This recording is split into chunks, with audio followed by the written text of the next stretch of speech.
Deer OnePlus fan, আজকে ভিডিওর শুরুতে কফি নিয়ে বসেন বিকজ OnePlus এর এক্সিলেন্ট একটা ডিভাইস OnePlus Nord 4 ফোনটাকে নিয়ে কথা বলতে যাচ্ছি। এই ফোনটা গত আগস্টে লঞ্চ হয়েছে এবং বাংলাদেশে এখন কিন্তু প্রি-ওন্ড আপনারা অ্যারাউন্ড 36,000 টাকায় পেয়ে যাচ্ছেন। আর ব্র্যান্ড নিউ যদি কিনতে চান তাহলে 43 থেকে 44,000 টাকায় আপনারা MK মোবাইল পয়েন্টে পেয়ে যাবেন। তো এই বাজেটে কিন্তু আরো অনেক ফোন পাচ্ছেন। তার মধ্যে থেকে আপনি কনফিউজ হয়ে যাচ্ছেন হয়তো বা কোনটা কিনবেন, বা OnePlus যদি আপনার পছন্দের লিস্টে থেকে থাকে তাহলে OnePlus এখানে আসলে how much take the cake here সেই জিনিসটা আজকে ভিডিওতে জানতে পারবেন। তবে মূল ভিডিও শুরুর আগে যেমনটি বলছিলাম যে আপনারা যদি এই ফোনটা কিনতে চান বা যে কোনো ব্র্যান্ড নিউ ফোন কিনতে চান, পুরাতন ফোন কিনতে চান, ইভেন আপনার হাতের ফোন যদি এক্সচেঞ্জ করতে চান তাহলে MK মোবাইল পয়েন্টে কন্ট্যাক্ট করতে পারেন। বসুন্ধরা সিটিতে তাদের শোরুম আছে এবং আপনার ঢাকার বাইরে থাকলে কিন্তু কুরিয়ার করে তাদের কাছ থেকে প্রোডাক্ট নিয়ে দিতে পারেন। রিলায়েবল এবং ট্রাস্টেড একটা ব্র্যান্ড তারা। সো বিস্তারিত এই ভিডিও ডেসক্রিপশনে দেওয়া আছে, যাদের দরকার তারা ডেফিনেটলি কন্ট্যাক্ট করে নিন। সো ফার্স্ট অফ অল যদি ফোনটা ডিজাইনে আসি, এই ফোনটা দেখতে ভাই একদম iPhone 15 প্লাস এর মতো দেখতে। যে আপনি জাস্ট সাইডগুলো একটু দেখেন, একটু বক্সিয়ার কিন্তু ওই সাইডগুলো একদম কার্ভ করা হয়েছে এবং পিছন থেকে দেখলে, সামনে থেকে দেখলে, ইভেন হাতের মধ্যে ধরলেও এটা iPhone 15 প্লাস এর মতো মনে হয়। অর্থাৎ আইফোনের যে ডিজাইনটা সেটাই কিন্তু এখানে অ্যাডপ্ট করেছে, বাট পিছনে কিন্তু টু টোনের একটা ফিনিশ আছে। উপরে গ্লাস দেখতে পাচ্ছেন এবং নিচের যে ফিনিশটা দেখতে পাচ্ছেন এটা কিন্তু একটা অ্যালুমিনিয়ামের, অর্থাৎ মেটালিক ব্যাক তারা ব্যবহার করেছে এবং যে ফ্রেমটা সেটাও কিন্তু মেটালিক এবং এই ফ্রেমের সাথে ব্যাকটা কিন্তু টোটালি একদম ব্লেন্ডেড। এখানে দুইটা পার্ট নাই, শুধু গ্লাসের পার্টটা আলাদা। যে ক্যামেরা বাম্পটা দেখতে পাচ্ছেন সেটাও কিন্তু এখনকার যেসব নর্মালি আমরা একটা ট্রেন্ড দেখতে পাচ্ছি, বড় বড় ক্যামেরা বাম্প গোল করে বসানো, সেই জিনিসটা কিন্তু এখানে নাই। সো টোটালি ইউনিক একটা ডিজাইন এবং যদিও অ্যাপলের সাথে মিলে যাচ্ছে, বাট আই লাভ ইট। এবং হাতের মধ্যে ধরে আপনিও এটা ফিল করতে পারবেন যে দিস ইজ এক্সিলেন্ট। একটা গ্রিপ দিচ্ছে হাতের মধ্যে এবং বেশ কমফোর্টেবল একটা ফিল। যদিও ফোনটা অনেক বড়, but it's feel very light weight এবং এই ফোনটাতে কিন্তু IP64 রেটিং রয়েছে। সো এখানে রেটিংটা ভালো না থাকলেও লম্বা সময় ধরে ব্যবহার করতে গেলে এটা কিন্তু ভালো হচ্ছে, কারণ যে মেটালটা ব্যবহার করা হয়েছে সাথে সামান্য একটু গ্লাস রয়েছে। সো লং টাইম ডিউরেবিলিটি ভালো হবে। তবে সামনে যে গ্লাসটা রয়েছে সেটা কিন্তু পান্ডা গ্লাসের প্রোটেকশন। সো ডেফিনেটলি এই ফোন ব্যবহার করলে স্ক্রিন প্রোটেক্টর বা কভার তো সবাই ব্যবহার করবেন। সো লম্বা সময় ধরে ব্যবহার করতে গেলে I hope there will be no problem. ফোনটার একদম বটমে কিন্তু এখানে 100 ওয়াট সাপোর্টেড একটা Type-C পোর্ট রয়েছে এবং তার পাশে কিন্তু সিম স্লট রয়েছে।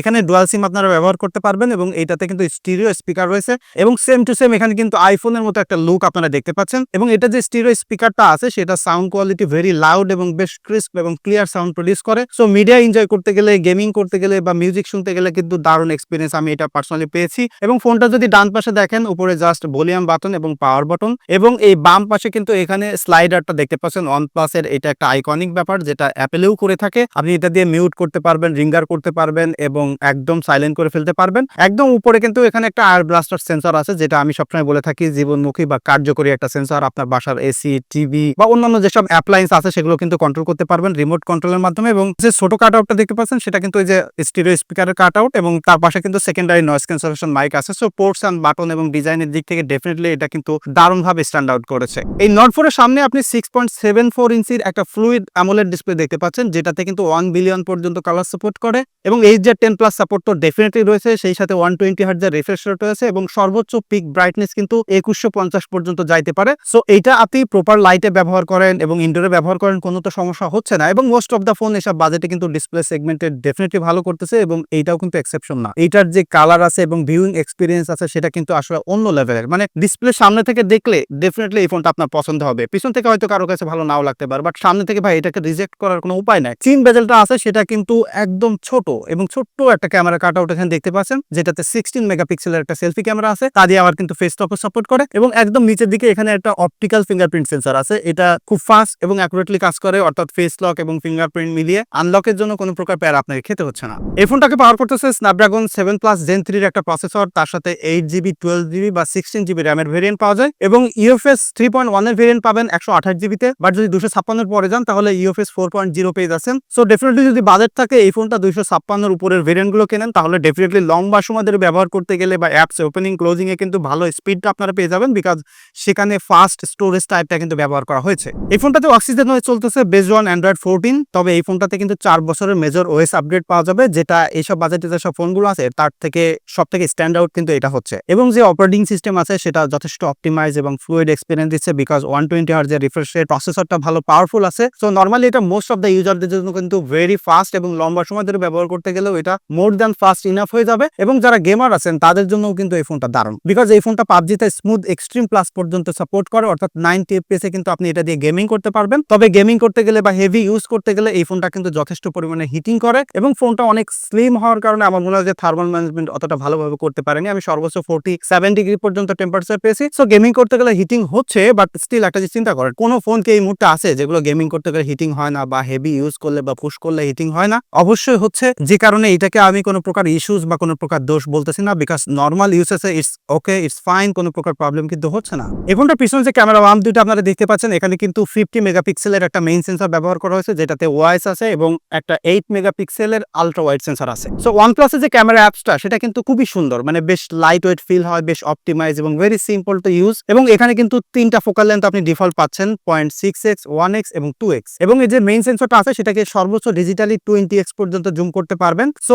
এখানে যে ব্যাপারটা যে মাত্র 2টা সেন্সর আছে, তারপরে আপনি টেলিফটো লেন্সটার অভাব ফিল করতেছেন না, বিকজ মেইন সেন্সরটা 50 মেগাপিক্সেলের, সেটা দারুণ একটা সেন্সর, এবং সেটার পিকচার কোয়ালিটি খুবই ভালো। অর্থাৎ আপনি যদি এটা দিয়ে নরমালি ছবি তুলতে চান, লাইক ডে লাইটে যদি মেইনলি আপনি ছবি তুলতে চান, খুবই ভালো ডাইনামিক রেঞ্জ ক্যাপচার করতে পারে, ভেরি ডিটেইল প্রিজার্ভ করতে পারে, এবং বেশ কালারফুল পিকচার আপনাকে দিচ্ছে, এবং সব ধরনের ফোকাল লেন্থে কিন্তু আপনি ছবি তুলতে পারতেছেন। সো এখানে আপনি ক্যামেরাতে যেসব ফিচার গুলো দরকার সব ধরনের পাচ্ছেন, যেমন নাইট মোডে ছবি তুলতে পারতেছেন, প্রো ক্যামেরা মোড আছে, অর্থাৎ যারা ম্যানুয়ালি ছবি তুলতে চান, যারা প্রো ফটোগ্রাফার আছেন, তারাও কিন্তু এই ফিচারটা ব্যবহার করে ফেলতে পারবেন। সো এখানে একটা ড্রব্যাক আছে, সেটা হচ্ছে যে 8 মেগাপিক্সেলের আলট্রা ওয়াইড সেন্সরটা আছে, সেটা নরমালি যদি আপনি একদম প্রপার লাইটে ছবি তুলতে চান, তাহলে খুব ভালোভাবেই আপনাকে আসলে ডিটেইল প্রোভাইড করতে পারে, বাট যখন একটু লো লাইট হয়ে যায়, একটু কন্ট্রাস্টি লাইট হয়ে যায়, তখন 8 মেগাপিক্সেলের সেন্সরটা আসলে ভালোভাবে কোপ আপ করতে পারে না, অনেক ডিটেইল মিস করে। সো এই আলট্রা ওয়াইডের সেন্সরের একটু দুর্বলতা আছে, বাট আদার দ্যান দ্যাট এই যে মেইন সেন্সরটা আছে সেখানে কিন্তু ভালো ডিটেইল আপনি পেয়ে যাচ্ছেন, এবং যদি একদম প্রপার লাইট হয় তাহলে ফটোগ্রাফি নিয়ে আপনার এখানে কমপ্লেইন থাকছে না। তবে পোর্ট্রেটের জন্য এই ফোনটা কিন্তু দারুণ একটা এক্সপেরিয়েন্স আমাকে দিয়েছে, বিকজ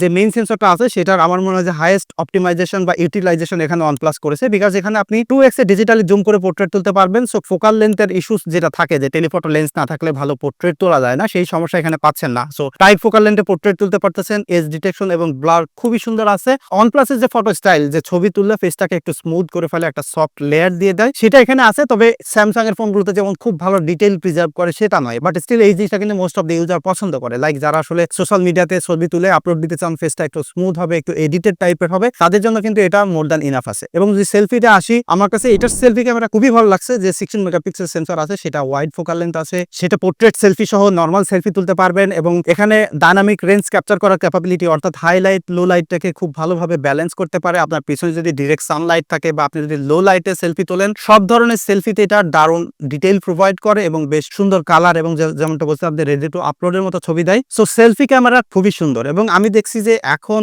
লাইক আপনার 25-30 হাজার টাকার উপর থেকে শুরু করে 50-60 হাজার টাকা যেসব বাজেটেই ফোন কিনে না কেন, মোস্ট অফ দ্য ফোনের সেলফি ক্যামেরা খুবই ভালো, এবং কোম্পানিগুলো আসলে ভালোভাবে বুঝতে পেরেছে যে এখন আমরা ছবি তুললে মোস্ট অফ আস কিন্তু সেলফিতে প্রায়োরিটি থাকে। সো সেলফি ক্যামেরাটা কিন্তু এখানে ভালো আসছে, এখানে কমপ্লেন করার কিছু নাই। ভিডিও কল করতে গেলেও ভালো এক্সপিরিয়েন্স আছে, ওভারঅল ফটোগ্রাফির এক্সপিরিয়েন্স এটাতে ভালো আছে। বাট যদি ভিডিওগ্রাফিতে আসি, সেখানে আসলে গন্ডগোল করে ফেলেছে, এবং OnePlus কিন্তু কখনোই ভিডিওগ্রাফিতে ভালো করতে পারেনি। ইভেন তাদের যে একদম ফ্ল্যাগশিপ সিরিজ ছিল, আমি সর্বশেষ OnePlus 12 ব্যবহার করছি, সেখানে ভিডিওগ্রাফি ভাই অনেক খারাপ ছিল। সো এখানে আসলে OnePlus এর সেই অকাত দেখাই দিয়েছে, বিকজ যে মেইন সেন্সরটা আছে সেটা দিয়ে আপনি 4K 60 FPS ভিডিও করতে পারবেন, আর যে আলট্রা ওয়াইড সেন্সরটা আছে সেখানে শুধুমাত্র ফুল এইচডি ভিডিও করতে পারবেন। সো ফুল এইচডি ভিডিও আপনি যদি সব সেন্সর দিয়ে সিমলেসলি করতে পারতেন তাহলেও বেটার হতো, বাট ভিডিও করতে গেলে ভিডিও করা অবস্থায় লেন্স সুইচিং করতে পারবেন না, অর্থাৎ আলট্রা ওয়াইডে ফুল এইচডি ভিডিও করতেছেন, জুম করে মেইন সেন্সরে যাবেন, সেটা করতে পারবেন না। সো ইনকনসিস্টেন্ট একটা ব্যাপার আছে, আর আলট্রা ওয়াইডের ভিডিওতে লিটারালি কোনো প্রকার ডিটেইল থাকে না, বাট মেইন সেন্সরটা ডিটেইলটা মোটামুটি ভালো আছে, বিকজ ওইটা খুবই ভালো একটা সেন্সর। এবং সারপ্রাইজিংলি এখানে OnePlus যে জিনিসটা প্রোভাইড করেছে সেটা হলো সিনেম্যাটিক ভিডিও দিয়েছে, অর্থাৎ ব্যাকগ্রাউন্ড ব্লার করে ভিডিও করতে পারবেন সর্বোচ্চ ফুল এইচডি পর্যন্ত।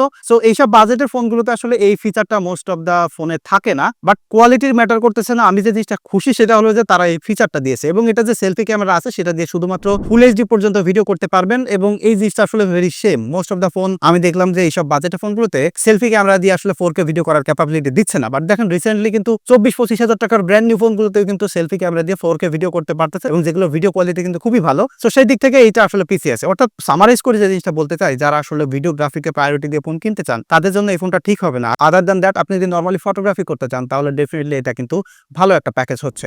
এই ফোনটাতে 5500 mAh একটা ব্যাটারি আছে, যেটাকে ফাস্ট চার্জ করতে পারবেন, এবং এখন মোস্ট অফ দ্য ফোনে কিন্তু ব্যাটারি ব্যাকআপ নিয়ে আমি আসলে তেমন কোনো কমপ্লেন দেখি না। আমি এটা দিয়ে সর্বোচ্চ 6 ঘন্টা স্ক্রিন অন টাইম পেয়েছি। তো এইসব বাজেটে যেসব ফোনগুলো আমি এর আগে ব্যবহার করেছি সেগুলোতে আরো একটু বেটার ব্যাটারি ব্যাকআপ পেয়েছি, লাইক 7 থেকে 8 ঘন্টা 9 ঘন্টা করে স্ক্রিন অন টাইম পেয়েছি। সো এটাতে আমার একটু এক্সপেকটেশন একটু বেশি ছিল, বাট সেই হিসেবে এটা আসলে অতটুকু কোপ আপ করতে পারিনি। সো আই হোপ যে এটা যদি একদম ব্র্যান্ড নিউ আপনারা কিনে ফেলেন তাহলে আরো ভালো ব্যাটারি ব্যাকআপ পাবেন। তারপর একটা যে বলি, মোস্ট অফ দ্য ইউজারের জন্য কিন্তু 6 ঘন্টা screen on time more than enough, এবং নরমালি ব্যবহার করতে গেলে আরো একটু ভালো ব্যাটারি ব্যাকআপ পেয়ে যাবেন। সো ব্যাটারি ব্যাকআপ নিয়েও কিন্তু এখানে আসলে প্রবলেম হচ্ছে না। তাহলে এই 43-44 হাজার টাকায় কারা কিনবেন, বা ইউজড আসলে 36 হাজার টাকায় কারা কিনবেন? আপনার যদি এক্সিলেন্ট ডিজাইনটা পছন্দ হয়, লম্বা সময় ধরে ভালো পারফরমেন্স পেতে চান, সফটওয়্যার সাপোর্টের পাশাপাশি মোটামুটি ভালো ক্যামেরার এক্সপেরিয়েন্স পেতে চান, তাহলে কিন্তু ডেফিনেটলি এই ফোনটাকে আপনি কনসিডার করতেই পারেন। But there is elephant in the room, because OnePlus কিন্তু গ্রিন লাইনের কিং।